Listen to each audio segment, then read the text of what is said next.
আজকে গাজীপুরের ঐতিহাসিক রাজবাড়ির মাঠে জাতীয়তাবাদী দল বিএনপি কর্তৃক আয়োজিত এই নির্বাচনী মহাসম্মেলনের সম্মানিত সভাপতি আমাদের 5টি আসনের দানের শিশু প্রতীকের প্রার্থী এবং বিএনপির জাতীয় স্থানীয় নেতৃবৃন্দ গাজীপুরবাসী বক্তব্য দীর্ঘায়িত করার অবকাশ নেই। আমি 2টি কথা বলে আমার বক্তব্যকে শেষ করতে চাই। জাতীয়তাবাদী দল জন্মলগ্ন থেকেই জাতীয়তাবাদী এবং ইসলামী শক্তি হিসেবে দেশের মানুষের কাছে পরিচিত। এজন্য আমাদের দল জমিয়তে উলামা ইসলাম বাংলাদেশ শতাব্দীর প্রাচীনতম সংগঠন 23 নম্বর নিবন্ধিত দল বিএনপির সাথে যোগ করেছেন। বিএনপি ও আলেম ওলামাদেরকে মর্যাদা দেওয়ার জন্য দেশের বিভিন্ন জায়গায় আমাদেরকে 5টি আসনে আমাদের প্রার্থীকে সমর্থন দিয়ে ওনাদের প্রার্থী প্রত্যাহার করেছেন। এজন্য বিএনপি হল ইসলাম এবং জাতীয়তাবাদী শক্তি।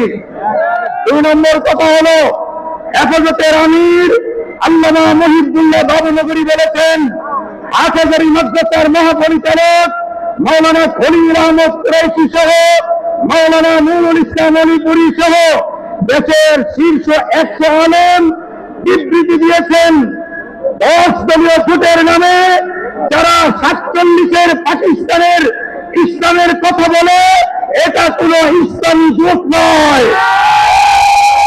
তারা কথা বলেছেন আগামী দিনে বাংলাদেশের স্বাধীনতা সার্বভৌমত্ব, এদেশের মাদ্রাসা মসজিদ, এদেশের আলেম ওলামা বিএনপির কাছেই নিরাপদ।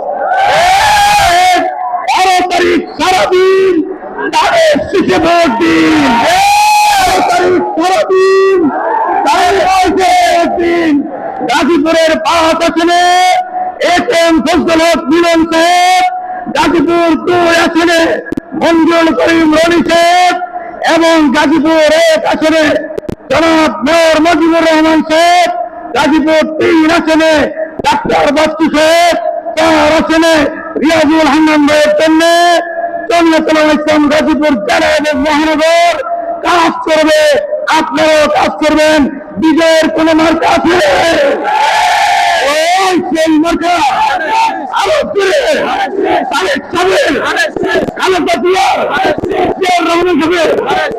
এই কথা বলে আমি আমার বক্তব্যকে শেষ করছি।